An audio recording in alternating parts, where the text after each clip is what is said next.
Hey guys, it's Miss Gephardt, and we're going to go through pollution and water stewardship. So you should have a worksheet that kind of looks like this. Some of this information we've already covered, but it's a good review considering it is connected to water pollution. So you'll need to sort of pay attention as to little video clips that you have to watch, or you may have to come back to this presentation in order to get all of the notes filled in. So let's talk about water pollution and the two types. The first type is called point source pollution.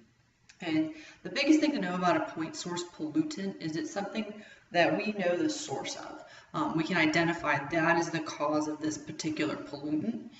So an example would be something like a toxic effluent. So don't let the word effluent scare you. All it means is something that's flowing out. So I want you to think of like a factory. If I had a pipe from a factory and it's spilling into a river, or it's spilling into the ocean, or if it's spilling in anywhere, I'm watching the pollution go into the water. That is an effluent. That is a point source pollutant. Okay. Another type, the other type, I should say another type, but the other type is a non-point source pollutant.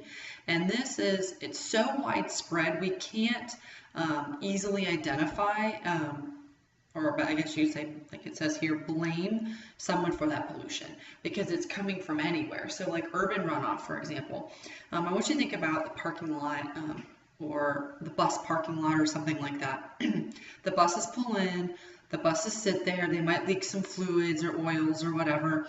Cars might come in, leak some fluids and oils and things like that.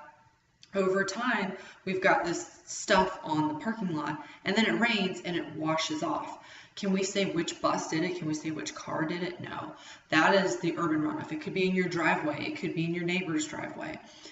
So that is definitely a non-point source because I can't identify specifically who it is. I can't say it's their fault. Your storm drain. You can't say, you know, it is your storm drain. Is it my storm drain? Is it the other neighborhood storm drain? These are all examples of non-point source because I can't specifically blame one person because I know it's their fault. I don't know whose it is because it's coming from all different areas. All right, some ways that we can correct it in nature. Water is constantly being cycled. You got to think about that, the whole water cycle thing. So water is being evaporated, condensing, and precipitating. Groundwater is also part of the water cycle. So you have to think the earth is being used as a filter, and that's where you're seeing with this whole percolation. Water's being it's kind of filtering and percolating down through the earth, and the soil is actually acting like the filter. It takes a lot of time though. Relying on the earth to be the filtration for all the water is kind of, you know, we should be very cautious of our water because we can't just solely rely on that. It takes a while to clean that water up.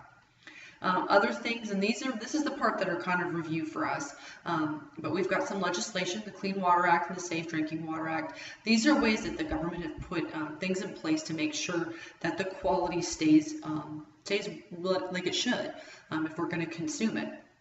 The Clean Water Act wants to make sure that there are standards in place for all of the pollutants that an industry might be producing. And then if there is a spill, or if there is an issue, or if there's a problem, or if there's something, how do we clean it up, and what are the penalties for it? And the other is the Safe Drinking Water Act. That provides standards for what is safe to consume in our water so that we don't have high levels of mercuries and leads and things like that, other toxins. I'm going to go back to this previous slide. So what kind of pollution does it mostly correct? It's going to be point source. Non-point source is really hard to correct. Point source, with these acts, you can see that the factory is putting all this stuff in a river. That's why these things can easily correct those. The non-point source, remember, we don't have anybody to blame. Finally, something called stewardship. Well, I shouldn't say finally, but a next piece to this is called stewardship. And all that means is we're all being good stewards of the environment. We want to protect the environment. Okay, so stewardship are ways that we can keep the water and the environment in a good, so that we have good, clean drinking water.